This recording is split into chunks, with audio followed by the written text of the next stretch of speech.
Hey, what's up everybody? It's GengarCade here, and today I'm going to be doing a little tutorial and breakdown on how I process my vocals, and this is also my first YouTube tutorial, so we got the YouTube channel up and running.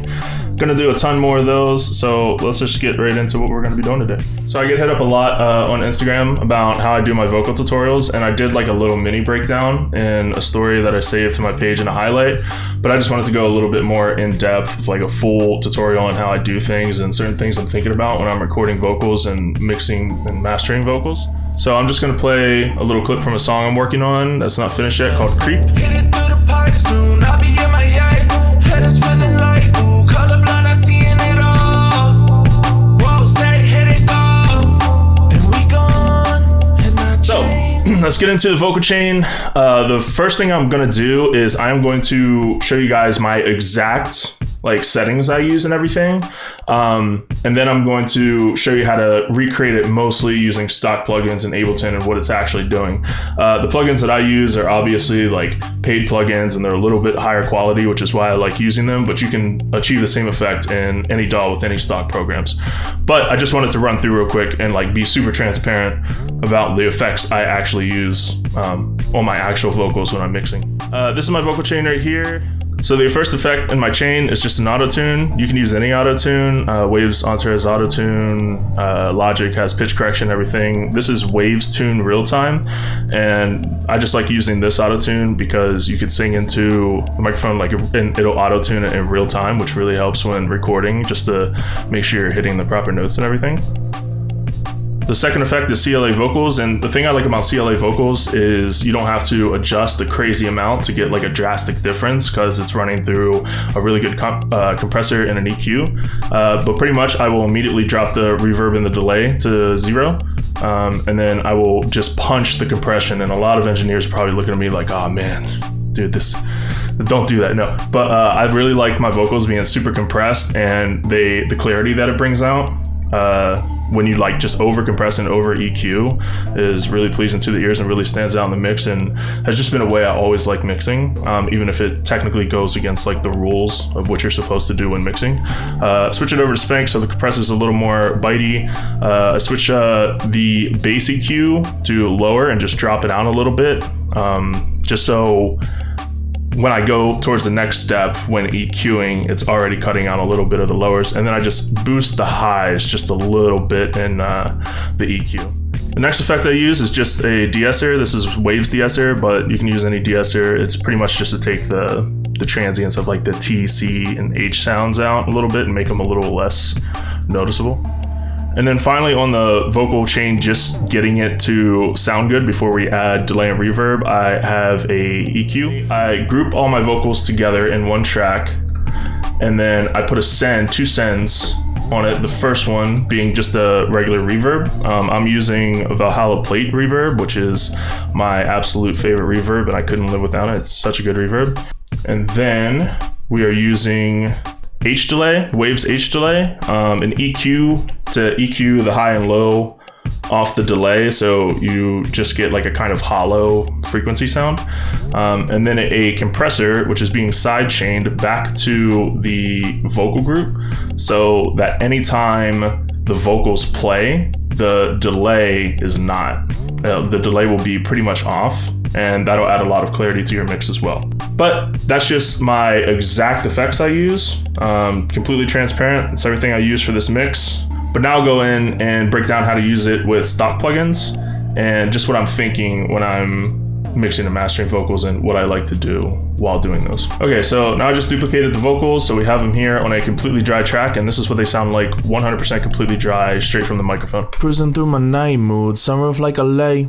Music that she like, cool, pause it for the photo op. Okay, so the first thing I like to do is we are going to add a pitch correction. Ableton does not have a built-in pitch correction, or at least that I'm aware of. So that is the one thing we're gonna have to use an external plugin for. Like I said, I like to use Waves Real Time, and we'll just throw that on there. So in the auto-tune settings, this goes the same for just about every auto-tune out there. There's usually a speed and a note transition or something of the sort. And I like to have a very strong auto-tunes, kind of like, that's how you get the T-Pain / Post Malone type auto-tune working. But it's just really fast, really snappy, and it jumps immediately to the note. And the only other thing you have to do in the auto-tune is set it to the key of the song. So this song is in D minor. And it's extremely important to set the key of your song in auto-tune. I'm going to do a video in the future about how to find the scale of a song really easily, but it's like a very beginner mistake to just leave the default settings on in any auto-tune. You absolutely want to set your auto-tune to the key of your song. So now with the auto-tune, it gives us this. Cruising through my night mood, summer of like LA. Music that she like, cool, pause it for the photo op.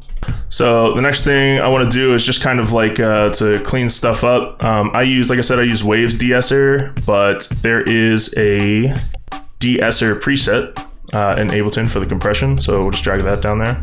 So yeah, from here, the default settings are pretty good. I just like to bring down the threshold a little bit more because I do over EQ and over compress to kind of get the clarity that I want out of like a mic that's not great. Not saying the Rode NT1A isn't like a good mic, because this is like one of my favorite mics for under $500, but there's some workarounds you have to do. And one of the things is like I like to throw a harsh compressor and EQ, and with that comes bringing the harsh transients up, like the H, S, C, and T sound. So bringing the threshold down just really cuts that through.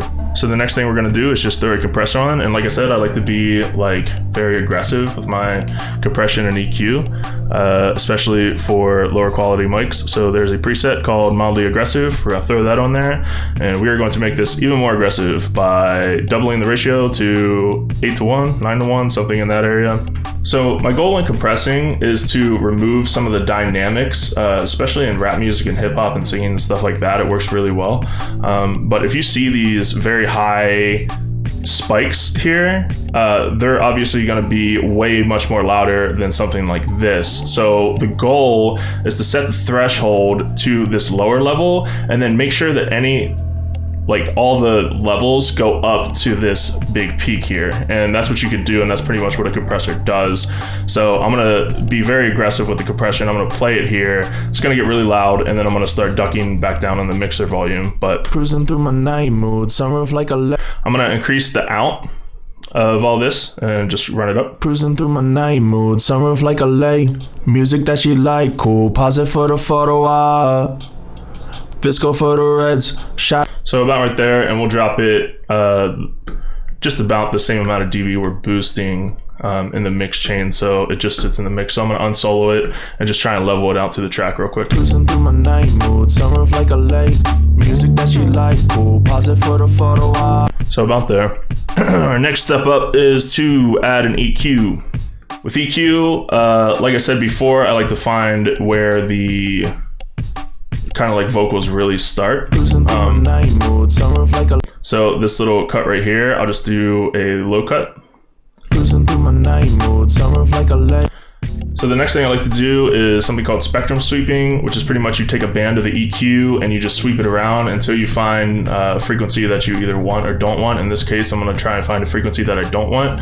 It usually sits around in the 400 to 500 hertz area where you're in vocals where it just sounds blocky, and I'm just going to try and find that where it just sounds like really mushy and distorted, and then I'm just going to try and remove that altogether. So this is what I'm going to do. Cruising through my night. Gonna solo this track as well. Cruising through my night mood, summer of like LA. Music that she like, cool, pause it for the photo op. Visco for the reds, shot, I think I'm. So right there, it's really blocky, and I'm just gonna bring that down and cut all those out. The next thing I like to do is I like to make a really tight band just right after that, just to bring those frequencies immediately back in. Cruising through my night mood, summer of like LA. And then finally, I just like to add a bunch of air, especially for lower quality mics. With higher quality mics, you don't have to worry about this as much, but I definitely just take this whole high shelf and just boost it up. Cruising through my night mood, summer of like LA. Music that she like, cool, pause it for the photo op. All right, so, and that leaves us with this thus far. Cruising through my night mood, summer of like LA. Music that she like, cool, pause it for the photo op. Cool. So next, let's get into the effects and the delay and reverb that I do. Like I said before, I like to put all the vocals in a group. We can name those vocal group tut.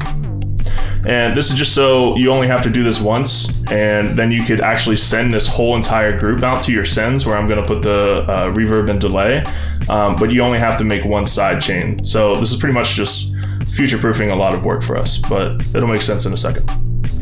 So let's right-click the group track and create a return. And that will create a return track down here. There's nothing on it right now. And pretty much we want to send a signal from our vocal group to our return track. So this is our third return, and I'm just going to increase the volume that we're sending to it. So right now we're literally sending this vocal signal to the group signal, and then the group signal to the return signal. So right now it's pretty much doubling the volume because we don't have an effect on the return. So the vocals are really loud. So the first thing we want to add, this is going to be our delay return. Like I said, I use H delay, but I'm going to do everything with stock plugins just so, you know, you can get the gist of like how to do it and what I'm actually doing with, and you can do it with, you know, any plugins, and obviously use the highest quality plugins you can, and H delay is a great delay, but you can, the basics mixing are like universal, and you could use these techniques regardless of whether you have other plugins or not. So I want to add a simple delay to the return track, and for the settings I'm actually going to keep both sides to a quarter note by changing it to a fourth right here. And since we're doing this on a return track, you can actually keep the wet up the whole way, so there will be no dry vocals sending through this. It'll only be what's coming through this delay, which we want. And then I'll just turn up the feedback to about 40, and we'll play a little bit of this.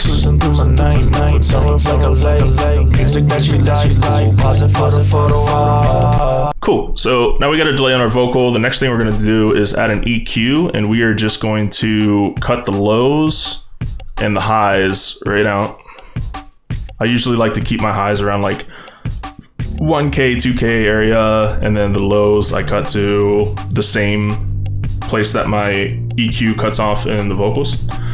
So I'm gonna solo this vocal track, and we're gonna hear that. Cruising through my night, sunroof like a lake. Music. So specifically, I want to show you it when the music stops, just so you can hear what the EQ is actually doing. Pause it for the photo. So even then, I think there's a little bit too many highs. We could probably even bring the lows up a little bit. Pause it for the photo.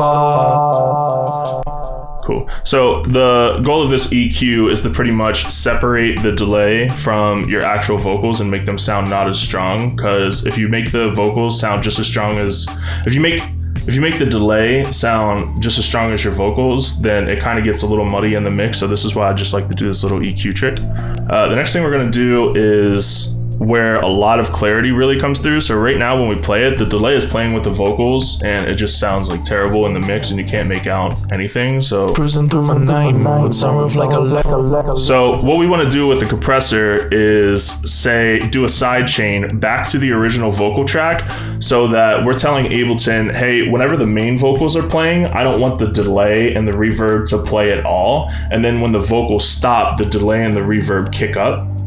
And that'll just clean up your mix like a ton. So let's add a compressor to our return track, and we're gonna pop down the settings, and we're gonna turn the side chain on, and we are gonna take the input from the group, the vocal group for the tutorial that I have. So select that track, and then just bring your threshold really, really down. If you bring it all the way down, it'll be like too harsh of a cut. I still want like some of the delay and the reverb in the actual vocals, but I want it to drop off like drastically when they're playing, but I still want some of them there. So just drop your threshold off a crazy amount, and now the delay should only play when the vocals stop. Like cool, pause it for the photo. So you see how they ramp up there when the vocals are actually playing. The delay and reverb is at a very low level, and then as soon as they stop, they ramp back up really quickly. Like cool, pause it for the photo.